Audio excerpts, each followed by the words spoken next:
The Western Valley Conference Tournament continues on. The 19-1 Kingsley-Pierson Panthers got the win over West Monona on Monday. Now they look to continue that into the semifinals. The Panthers were hosting MVAO-COU in the semis.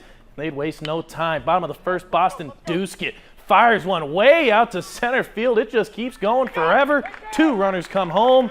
That makes it 3-0 KP. Later on, Connor Bielner at the dish, and Bielner belts one out deep to center field again for the Panthers. Two more runs come home, and it's 8-0. By the way, this is still the first inning. Here we are again. Duskett back at the plate, firing one off and away once more. That brings in two more runners. Kingsley-Pierson dominates this one 12-2. More Western Valley Conference Tournament action in Mobile. Woodbury Central hosting WVC in a semifinal. We'll pick up in the bottom of the third. Woodbury Central's Max McGill sends a deep shot out to left center. It goes all the way to the fence. Will DeStigter and Drew Klunder cruise on home.